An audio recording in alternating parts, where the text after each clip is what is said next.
ዛሬም እንግዲህ በአንድ ጤና መረጃ ተመልሰን ተገናኝተናል። እስከ ዝግጅት ፍጻሜ አብራችሁን ቆዩ። ዛሬ ለእናንተ የማጋራችሁ የነጭ ሽንኩርት ጥቅሞችና አብዝቶ መጠቀም የሚያመጣው የጎንዮሽ ጉዳት ምንድነው የሚለውን ነው። ነጭ ሽንኩርት ጥቅም እንዳለው ሁሉ አብዝተን ስንጠቀም ደግሞ ምን አይነት ጉዳት አለ የሚለውን ዛሬ በዚህ ቪዲዮ የምነግራችሁ ይሆናል ማለት ነው። ይህንን የቲክቶክ አካውንቴን ፎሎ ብታደርጉ የሚገራርሙ የጤና መረጃዎችን በየጊዜው ወደ እናንተ አደርሳለሁ። ፎሎና ላይክ ማድረግ እንዳይረሳላለሁ። እንግዲህ ነጭ ሽንኩርት አሊየም ከሚባል የሽንኩርት ቤተሰብ የሚመደብ ሲሆን ለጤናችን ብዙ ጥቅሞችን ይሰጣል።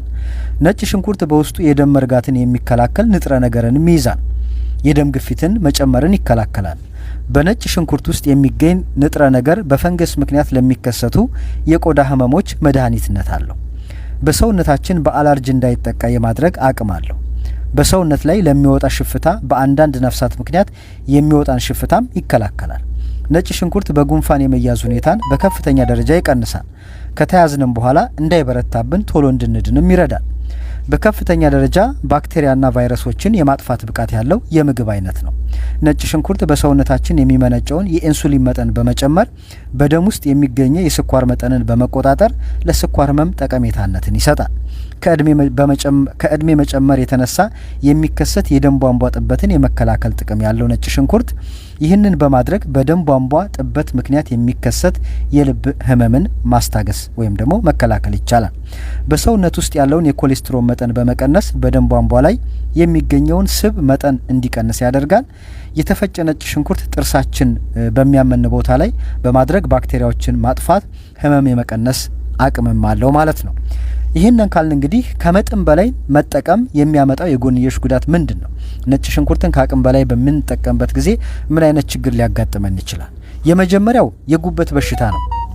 ነጭ ሽንኩርት ከ0.5 ግራም ፐር ኬጅ በላይ በቀን መጠቀም የጉበት በሽታን ያስከትላል። ሁለተኛው መጥፎ የአፍ ጠረን ነው። በየቀኑ ነጭ ሽንኩርት ማዘውተር የራሱ ጥቅም ቢኖረውም ሁልጊዜ አፋችንን የማናጸዳ የማንፍቅ ከሆነ ግን መጥፎ የአፍ ጠረን እንዲከሰት ያደርጋል። ሌላው ቃር ነው። በጣም ከፍተኛ መጠን ያለው ነጭ ሽንኩርት መመገብ ቃር እንዲይዘን ያደርጋል። ሌላው ተቅማጥ ነው። ጥሬ ነጭ ሽንኩርት አዘውትሮ መመገብ ለተቅማጥ በሽታ ያጋልጣል። ሌላው የጨጓራ በሽታ ነው። ከመጠን ባለፈ መልኩ ነጭ ሽንኩርት መመገብ ነጭ ሽንኩርትን በምንመገብበት ጊዜ ለጨጓራ በሽታ መንስኤ ይሆናል። ሌላው የደም ግፊት መቀነስ ነው። የደም ግፊት ችግር ያለባቸው ሰዎች በተለይም ደግሞ መድኃኒት የሚጠቀሙ ሰዎች በብዛት ነጭ ሽንኩርት የሚመገቡ ከሆነ የደም ግፊታቸው ከሚፈለገው በታች ሊያወርድባቸው ይችላል። ሰውነት መድማት ያስከትላል። በተለይም ደግሞ የደም ማቅጠኛ መድኃኒት የሚጠቀሙ ሰዎች አይመከርም። ስለዚህ የደም ማቅጠኛ የሚጠቀሙ ሰዎች ነጭ ሽንኩርት አብዝተው መጠቀም የለባቸውም ማለት ነው። የተወደዳችሁና የተከበራችሁ የጆሲ ሚዲያ ቤተሰቦች ስለ ነጭ ሽንኩርት ብታዳምጡት መልካም ነው ያልኩት ይህን ይመስል ነበር። ነገ በሌላ መረጃ እስከምንገናኝ በያላችሁበት ሰላማችሁ ብዛ ምላችሁ። እኔም ጆሲ ነኝ ከጆሲ ሚዲያ። መልካም ምሽት።